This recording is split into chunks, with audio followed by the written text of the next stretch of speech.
Let's talk. Giles Brown. Kilchoman, farm distillery or family dynasty? It's impossible until it's done, and a winner is a dreamer who never gives up. Those are the words of Nelson Mandela, but they could also be applied to Anthony Wills, who had a dream to establish the first new distillery on Islay in 120 years. Here to tell me more about the tale is Graham Ward. Graham, good morning to you, sir. Good morning, Giles. How are you? I'm very well, thank you. First of all, am I getting all the names correctly pronounced on this one? Is it Kilchoman? Am I correct with the pronunciation on that? Yes, it's Kilchoman. Yeah, super. And whereabouts are we talking then geographically? So the Southern Hebrides off the west coast of Scotland. And what's the background and how do you fit into this tale then, Graham? Please. I'm a lover of malt whiskey. Been drinking malt whiskey for 20 years. Got into Kilchoman maybe 2012, something like that. So I've been drinking Kilchoman for probably 13, 14 years. Not continuously, obviously. You look remarkably well if you have, sir. And frankly, I retired 3 years ago and was looking for something to do. So writing their story is a logical step, frankly, for me. And so what about the background of then Anthony Wills? What was his background then? Because it starts, he had a dream. He did. He's got sort of a long history, if you like. He was born in Bristol in 1956. He lived down in Bristol, worked in the drinks industry, mainly wines for 20-odd, 30 years. Married his wife, Kathy, back in 1983. And they then moved up to Scotland when Kathy's mother died. So from late 1990s onwards, they've lived in Scotland. He then, sort of late 90s, got into bottling whiskey because the wine industry had moved on, and it was no longer an easy thing to do to sell quality wines. So when he moved up to Scotland, he started bottling whiskey, bought casks, and was bottling these as an independent bottler. So he, sorry, go on, you wanted to? No, I was just going to say, but it's a long way from bottling whiskies or buying casks and putting them in casks. It's a long way from going to that to actually taking this huge leap of actually, going out on your own dream, as it was, Graham. Yeah, frankly, it was an insane leap. I think anyone who was in their right mind, and he's admitted this to me in discussions, he wouldn't have gone down this route unless he could have got funding from banks or others for about maybe £10 million. So he looked into this at the start of about 2001, realised that he would have to build a distillery. He initially looked at Glen Scotia, which is in Campbelltown, basically Mull of Kintyre in Scotland. Looked at buying that, found there was too much work involved in actually putting that together. It was in a dilapidated state at that time. So he decided that he'd build his own distillery on Islay, the first distillery in 125 years. And what's the history of, if you like, the potted history of before Anthony gets involved with the history of distilling it on Islay? Presumably, is it small, independent? Is it sort of only for local market? I mean, what makes it so special?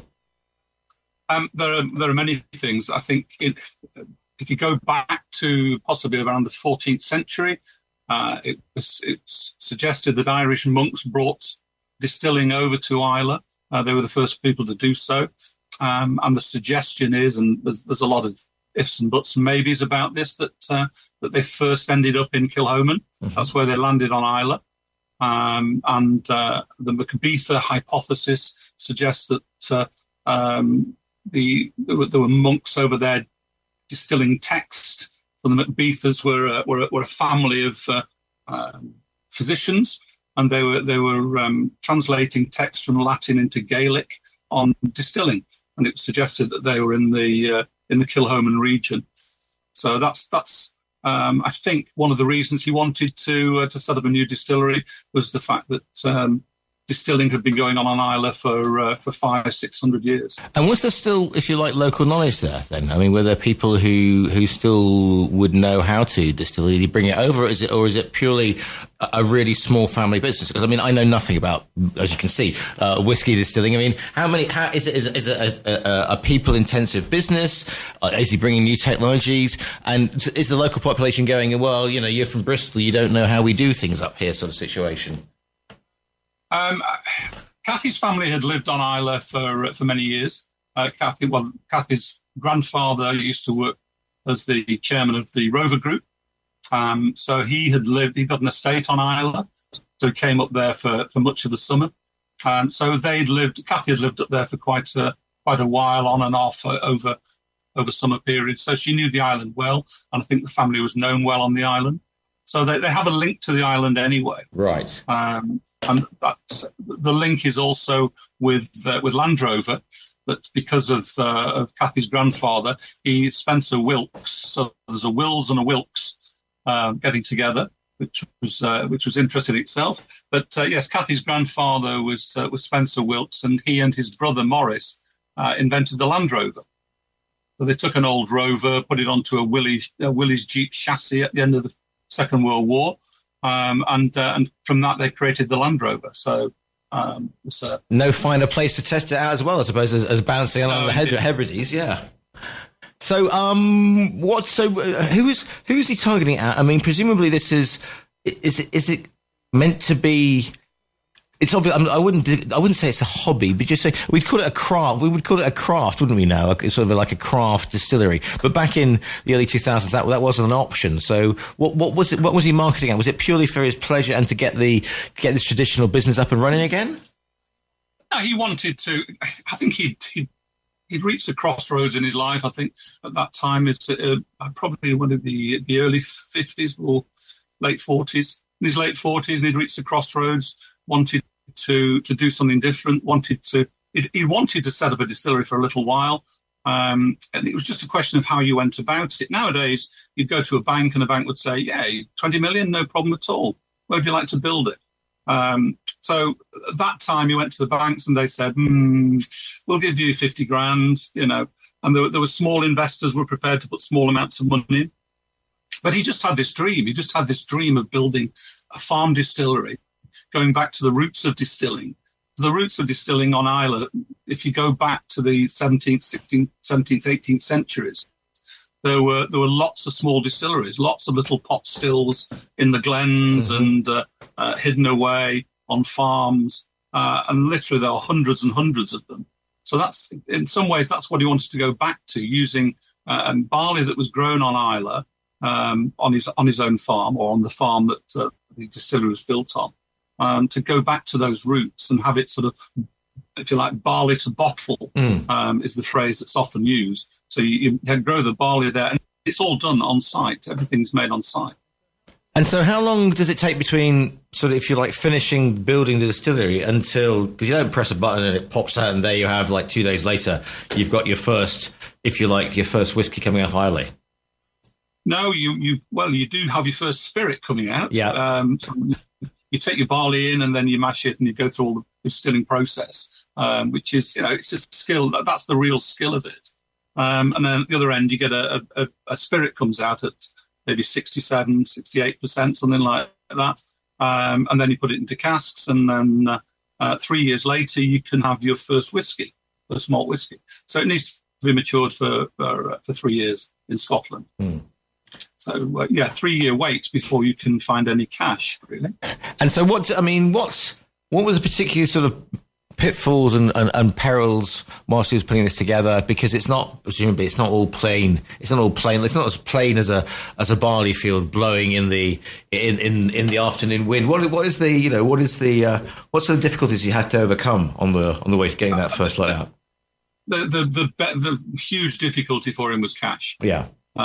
He went into this venture. He remortgaged his house, which was the farmhouse that he'd inherited. Him and his wife had inherited, and managed to make 500,000 out of that.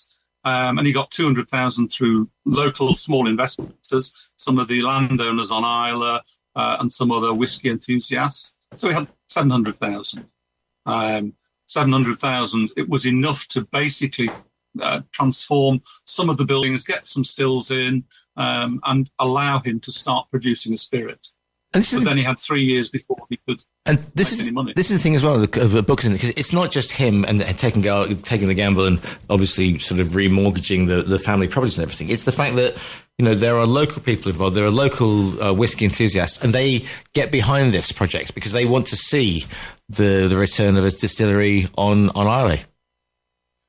Yes, I mean, some were Swedish. There was a group of Swedish guys who formed an investment group and put an amount of money in, not a huge amount, but probably £1,000 each or something like that. And some of the landowners locally. One of the issues was that Bruichladdich, which is another distillery on Islay, had opened in 2003, I think it was. And a couple of the landowners had put significant amounts of money into that distillery.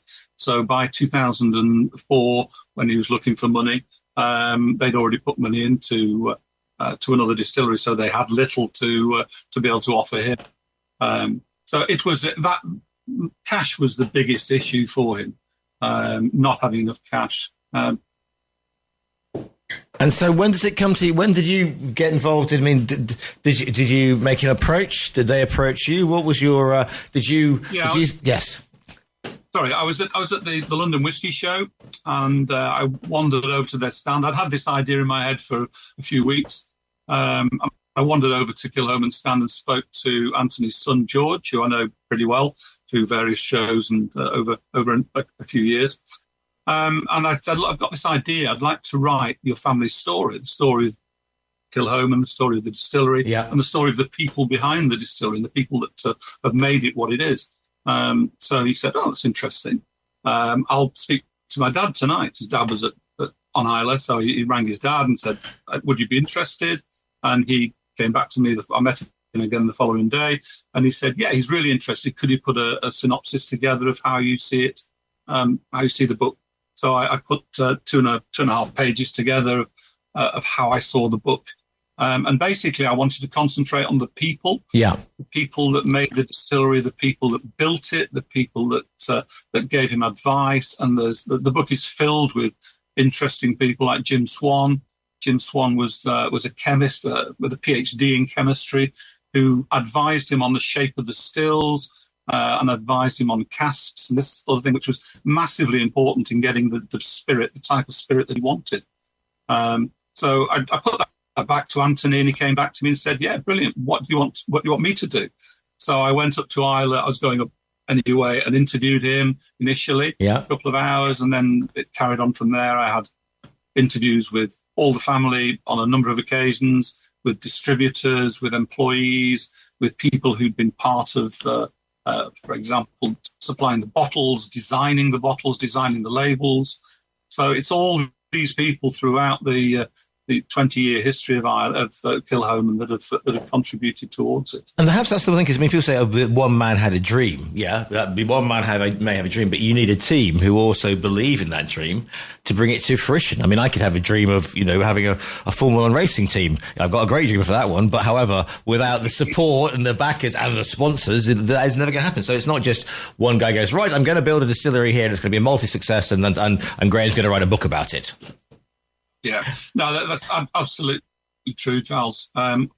Realistically, there were three groups of people who without whose money this would never have happened, and it got through to about 2007. So he built it in 2005. The first spirit was produced in 2005.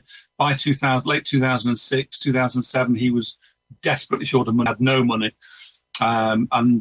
he brought in, there were a number of separate investors, but there were three large investors, all of whom put significant amounts of money in at that stage to keep the business afloat. And without those individuals, then the business would have folded. What are you hoping? So they'd have lost their investment, and Anthony would have lost his. So. What are you hoping then that people will take from the book, will learn from the book? I just hope they'll be interested in the story. I think it's a story of people. It's a story of this one man's desire to get this off the ground. and how it was, I'm sure in lots of situations it's quite a straightforward process. And certainly if you were building a distillery in 2016, 17, 18, when the whiskey market was at its height, you'd have found it easy to borrow the money to set it up. I think at the time he set it up, there was no money around. He had to literally beg, steal and borrow, or maybe not the steal bit, but yes, beg and borrow. And it just tells that struggle, of that story, which to me is a fascinating story of how he managed it and the people that supported him along the way and the people that continue to do. But it's also the continuation of that family dynasty. His three sons, over a period of time from 2011 to 2014, all joined the business. So they're all now working for him, having been to university. It tells of their story as well as they grew into the business and where the business has got to now, which is a lot further forward than it was. If people want to find out more about you or about the book, I mean, do you have a website? Is there a social media presence? Where can people find you? Where can people find me? I'm on Facebook. I'm on Twitter.